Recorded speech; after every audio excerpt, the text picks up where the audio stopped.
Today we're going to talk about how to become a Korean language learning student in Seoul, South Korea. Okay, let's go. So to choose the program you want to apply for, you have different ways to find it. Directly checking on the university website, Yonsei, Sogang, Konkuk, Ide. Basically, most of the Korean universities have a Korean language program. So you can just go on their website, you can just type Korean language program and it's gonna pop everything out. Each university that has a program will just explain everything. So to see your real improvements and let's say you actually commit to learning the language, at least 9 months, I think it's necessary in order to at least get to level 3. And from level 3, you get a really good base on having just normal conversations, going to the shop, just chatting with your friends.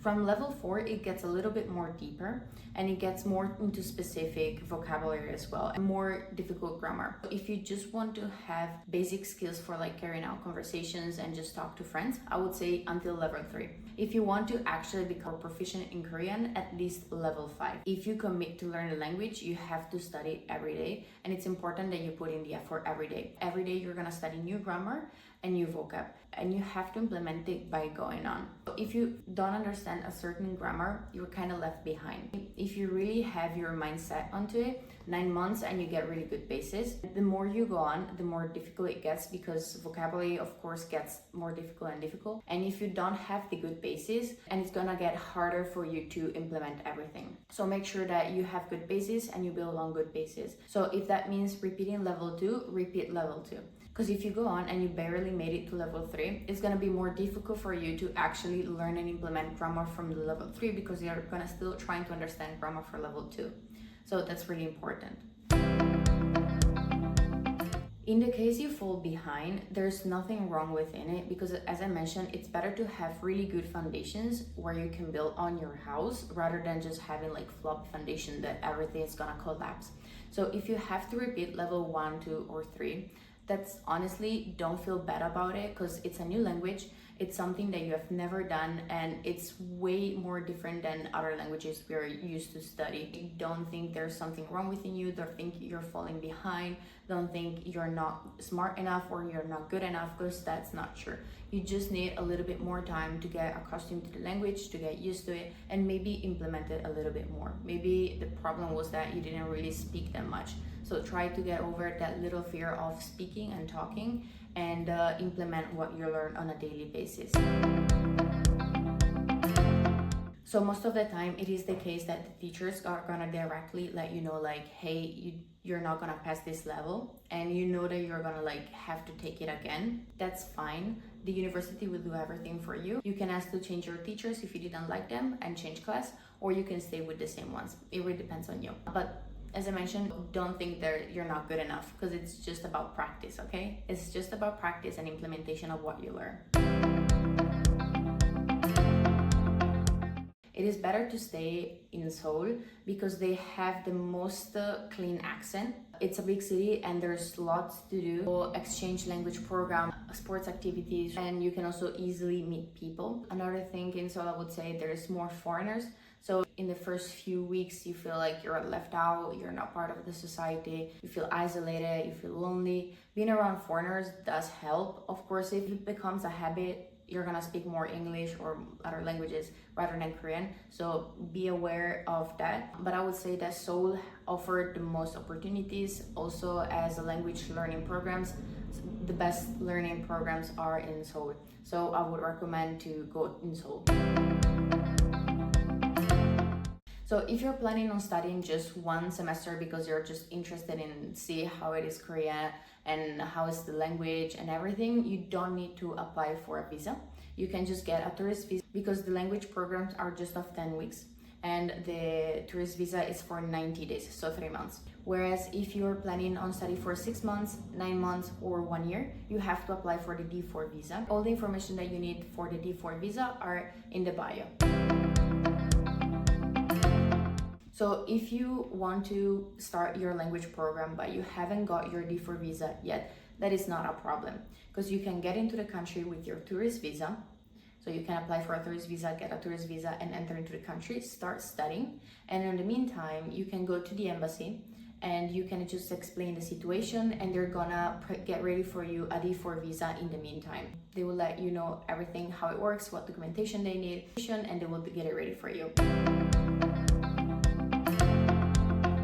So when to apply, it really depends on you. All the language programs have 4 trimesters per year. So there is the spring, summer, fall, and winter. So every 3 months there is a new start, and it always starts from level 1. If you want to start from level 2, 3, 4, you have to take a test that is normally 1 or 2 weeks before the actual start of the courses. The tuition is about $1,800, and that's for just 10 weeks of the course. It depends from university. So if you're planning to study Korean for about 1 year, that would be around $7,000, $8,000 just for studying. There are some scholarship available. In the university I went to, it was Dongguk University. If you were one of the best students, they would give you like a small scholarship, around maybe $150 or so. There's no big scholarships involved because these are private courses. It's not public, everything is private, so you have to pay for it. But at least they give you a little bit, a small reward.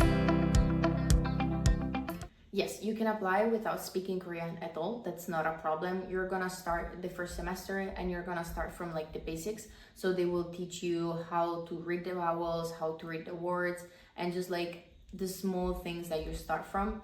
However, I would say if you want to start well and do not get left behind from the beginning, it's important that you at least know how to read the words and just like kind of study the basic words that you can think of, like house, eat, food, just like the small basics. So you kind of already know how it sounds, the language. And once you're in class, the teacher is gonna let you know how to pronounce the vowels, the consonants, and how word the words and stuff. You already are gonna have a little bit of advantage, so you can be a little bit more relaxed and do not stress a little bit too much about, oh, I'm not understanding what's going on, because that's most of the cases. A lot of people come to Korea without really knowing the language at all. They don't even know how to read the alphabet, and they do have a hard time from the beginning because yes, the teacher helps you and you learn everything. However, there is a program that the teacher has to follow, and so the first week is gonna be about like studying the vowels, the consonants, words, how to read the alphabet and everything. But once you're done with that week,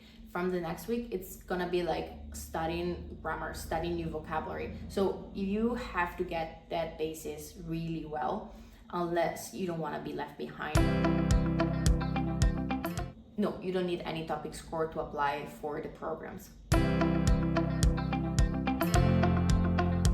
You can use an agency or you can do everything by yourself. It works both ways. As I mentioned, you can just go to the website of the university, you click to the bottom of like the language program and you got all the information right there. If you have any question, you can just type them an email and they're gonna answer to you right away. So you don't actually need to go through an agency. The agency I went through, it didn't involve any fee, so it was totally free. They just helped me out. I'm gonna link it into the description if you're interested. It's called Gogo Angkuk. However, I would say that the university that I help you to apply to are just some of the few universities in Korea.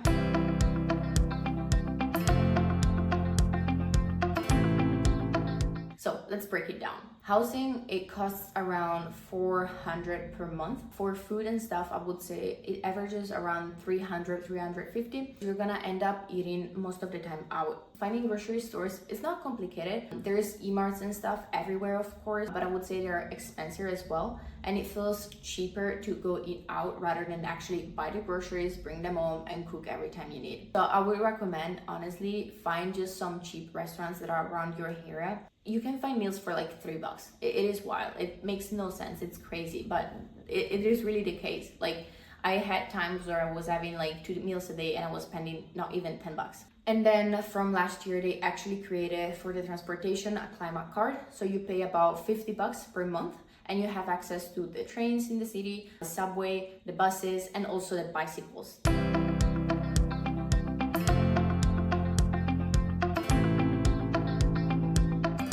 So the way you can pay for things, it depends on how long you're staying in Korea.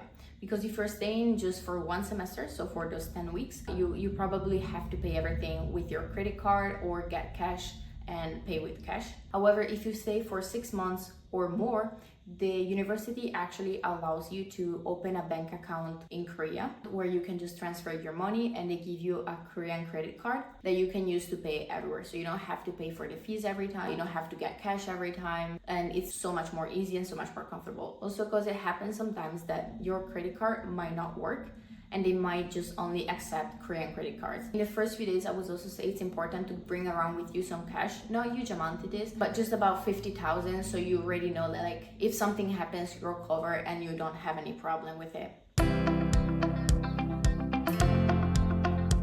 Yes, you can work with your D4 visa, but only after you lived in Korea for 6 months.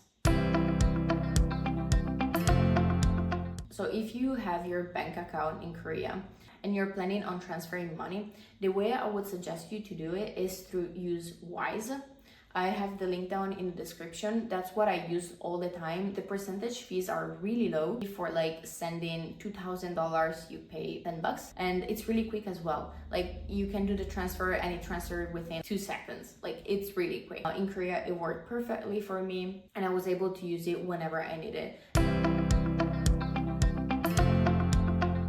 So if you're staying for more than 6 months, the university is gonna let you know that you can open a bank account.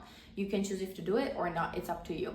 If you do it, it's really easy. You just go to the bank account of the university. Every campus university has its own, and they will do just everything for you. You just need to go there with your passport and your ARC if you already got it. For people who don't know it, the ARC is an identification card for foreigners living in Korea.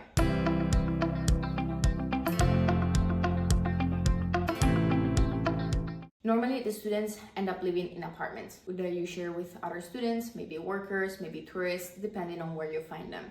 Another way to go is goshwons. Goshwon are really small rooms where you basically just have your bed and maybe a small desk and like a small wardrobe where you can put your stuff, and that's it.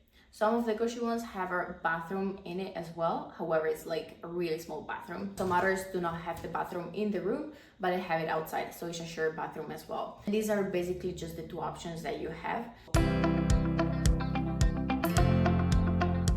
The best way to find housing is through Airbnb, through Facebook groups, it's through Craigslist, or friends of friends if you already know someone. The prices are about 300 to 400 for goshwon. Good rooms for about 400, 500. If you go through Airbnb, it's definitely more expensive. I would say that it starts from 600 per month. Of course, if you are not on a budget and if you want a nice place for yourself, you can just go through Airbnb and you're gonna find really nice places.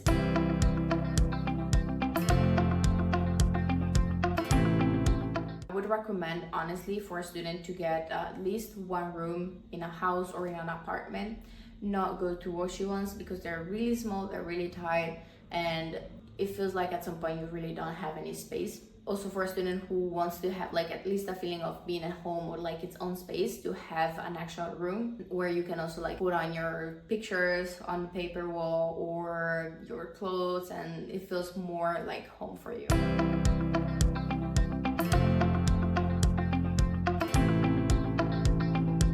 One thing that I would recommend, it's not because you might not expect to use it, but it's because it's difficult to find it, and once you find it, it's super expensive. It's deodorant.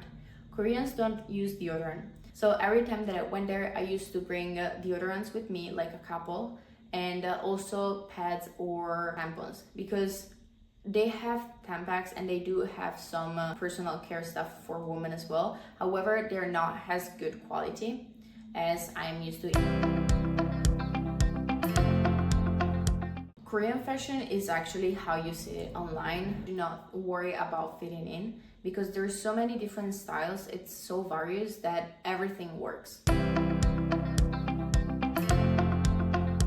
For the textbooks and everything, the school is gonna provide them.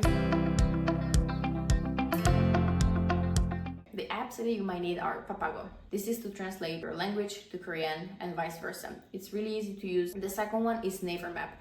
Naver Map, it's basically the Google Maps of Korea.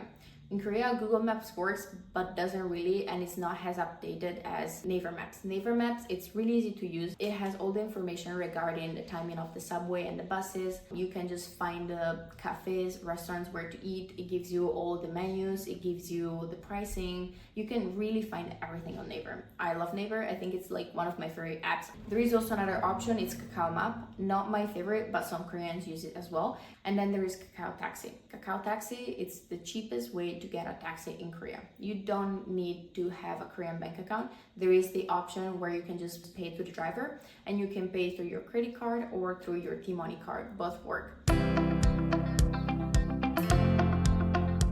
So depending on how long you're planning to stay, you can buy directly a SIM card at the airport, which is the most expensive option, or you can find a cheaper option in the city. Where exchange students and language learning students go, it's Chingu Mobile. They install your eSIM card, they make you pay, like you can decide if you pay for 2 months, 6 months, 4 months, 5 months, whatever. You pay in cash and they connect it to your passport. Once you have your ARC, you go back to the store and you ask them to switch to your ARC. So if you're planning, for example, to leave the country and go to Japan and come back, if the phone is actually connected to your passport and you pay it for 6 months and it's just the second one you're in Korea and you're going to Japan, if it's still connected to your passport and you leave the country, you're gonna lose the money for the 6 months because your phone number is gonna get canceled. So once you have your ARC, go back, make it change to your ARC so you can just leave and come back to the country as much as you want without having to worry about paying for the phone number. One last option that I can recommend if you just need internet is to buy an eSIM card. However, if you're planning on living in Korea for longer than 3 months, I would just recommend to get a phone number because it's way easier. This is just like a general overview on how you can plan your trip to Korea if you're interested in learning the language. So this is it for today. I hope you find it helpful and you enjoyed it. If you need anything or you would like to get an opinion, just shoot me a text on Instagram. In the description there is the link. And if you enjoyed it, please subscribe and leave a like and share this video with your friends. Thank you so much.